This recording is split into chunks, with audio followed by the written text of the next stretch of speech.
Hey Technofreaks, Technoodin here, continuing the character breakdowns for Dissidia Final Fantasy NT. This time we re-look into a former breakdown with Golbez. I have no patience for pests.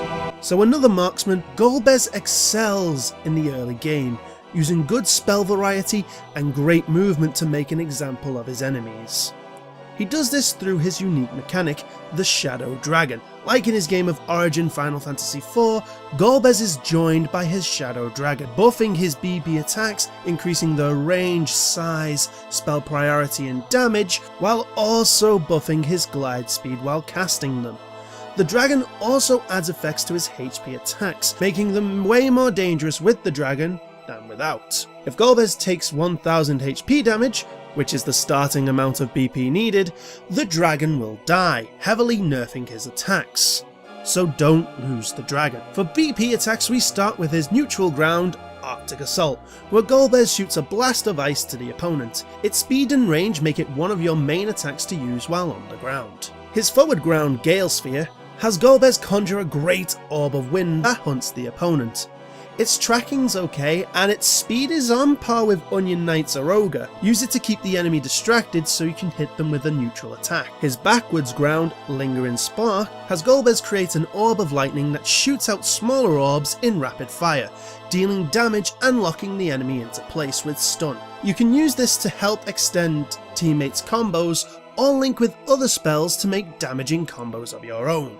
His neutral Heat Blast is the aerial version of Arctic Assault.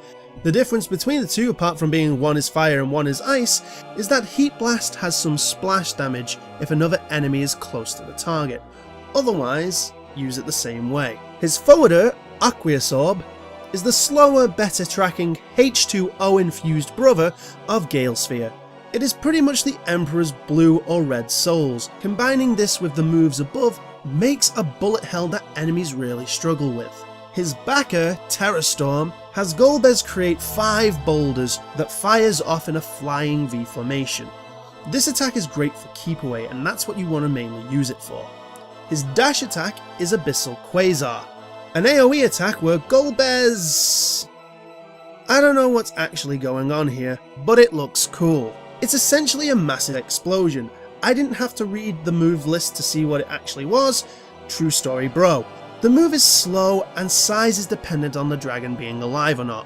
Use it for crowd control when people are trying to gank your team, or throw it out at an opponent that is trying to dodge out of your bullet hell. Also, a good thing to add before we go into HP attacks is that your BP attacks while the dragon is out are high spell priority, meaning they will beat marksmen like Terra and Ultimecia while stalemating the likes of the Emperor and Shantoto. Without the dragon, they're on par with Terra and Ultimecia. Don't lose the dragon. Now to HP attacks. His starting attack, Night Glow, makes its return from the original Dissidia, but it's now another wave attack.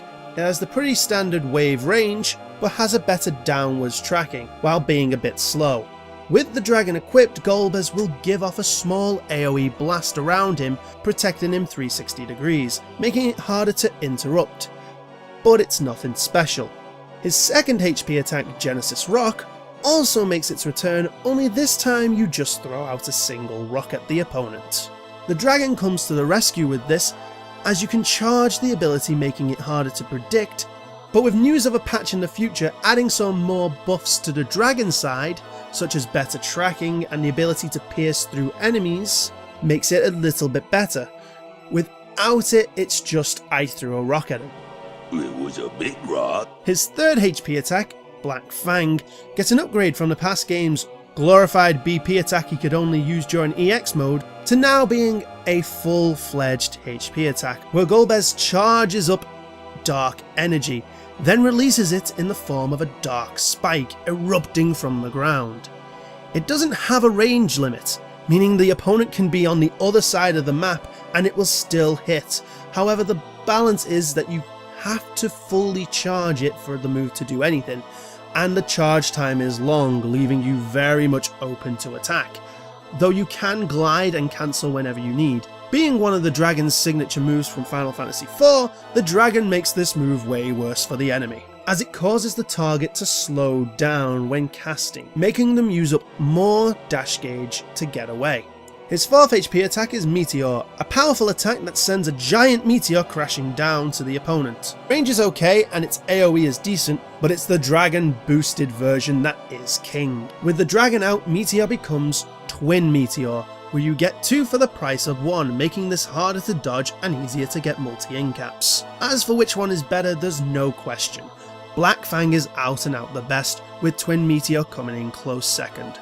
Black Fang is just that hard to deal with. The move forces people to stop what they are doing and run, meaning they have to focus on themselves instead of everything else that's going on around. If they don't notice the telltale signs of Black Fang, they will lose. Twin Meteor is strong and has decent speed, and the multi-incaps and size make it a really powerful attack, but also it's just super cool to use. Genesis Rock and Nightglow are way low in the pecking order, and if it wasn't for the new buffs to Genesis Rock, it would probably be my lowest pick, but because of the good stuff coming, it's miles better than Nightglow, as in my mind, Nightglow is just a slow, mediocre wave attack. It feels on par with Cecil's for speed, but has the other wave attack's range, making it pointless in comparison to his other HP attacks. His unique EX skill splits into 2 parts, one with the dragon and one without. Both sit on a 60-second cooldown. Without the dragon, his skill will be Summon Dragon, but with the dragon, the EX skill becomes Binding Cold, the dragon's other signature move from Final Fantasy IV. This acts as an AoE attack which freezes the opponent for a short time. This move is hard to hit as the startup time takes forever, but it makes great crowd control. The biggest flaw with his EX skills is that regardless of where the cooldown is for Binding Cold, if you lose the dragon, the cooldown will be reset, so you have to wait another 60 seconds before you can get the dragon back, making you near useless until that time. Don't lose your dragon. As for general skills, perfect defense is a must for me. Like I said, 1000 HP is all it takes for you to be heavily nerfed to the ground. And as the fight goes on, it's going to be harder to keep the dragon. But being able to block HP attacks keeps the dragon in the fight longer and allows you to continue bullying the opponents. Now, some good skills to go with perfect defense is Bravery Conduit for added crowd control and Teleport for another escape from HP attacks. As for team comp, I feel an FF4 team works great as each character works off each other.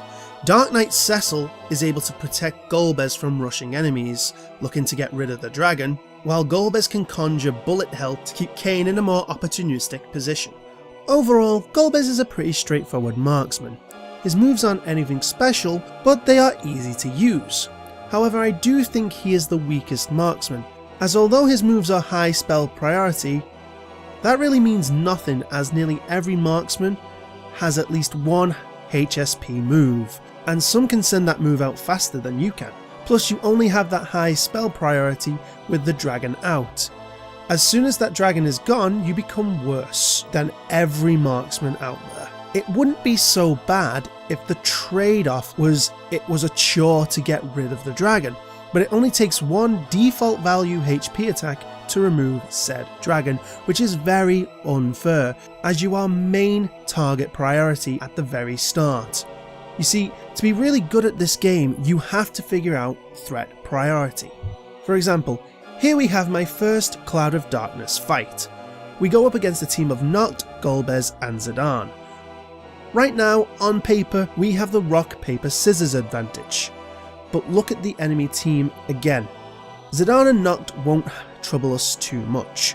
Noct is running Shooting Star, which, while annoying, can be dealt with easily as Kain's Jump 2. And Zidane is a hit and run style assassin, so he's not a big problem till later on. The Golbez, on the other hand, is a higher rank, running Black Fang, which, as we know, is very dangerous when the dragon is out. So right off the bat, our Zidane would want to hit him with that free energy and remove that dragon as soon as possible. Sadly, that doesn't happen.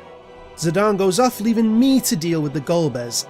I lose some HP as I'm not really meant to be up against him, and I'm still learning Cloud of Darkness. Zidane comes in, and instead of just using the HP attack, He really sets me up. Finally he hits a steal, I can get some damage in. Now I have enough. I dodged Shooting Star from the knocked, lags out a bit, and Black Fang is going on to me. Now I'm dashing away because I know Black Fang can't hit me. I go all the way up to Golbez, hit the HP attack. After that he becomes useless and we win without losing a single stock. And that is my problem with Golbez. It's too easy to nullify him. There were enough times for Zidane to just remove that dragon without me getting involved, but I did like that I had to work for that dragon removal. That's why I think the minimum HP to remove the dragon should be bumped up to 1300 HP. One reason, it means they have to actually go for some BP attacks first, and second, it might give Golbez some more usage, as after that one fight I hardly saw another Golbez online, which makes sense because despite all this power and these great HP attacks, there are just more marksmen that can do it better. And for someone who really does enjoy playing Golbez, that's sad. I did only what was called of me. Okay guys, that's it for today's breakdown. Don't forget to subscribe, hit the bell thingy, and share this video. Also, if you have any tips and tricks you found yourself, please share them in the comments section below. And finally, tune in next time, where wherever the wind blows, that's the way we go. With Bards. But until that day, this has been Techno Odin. Take care!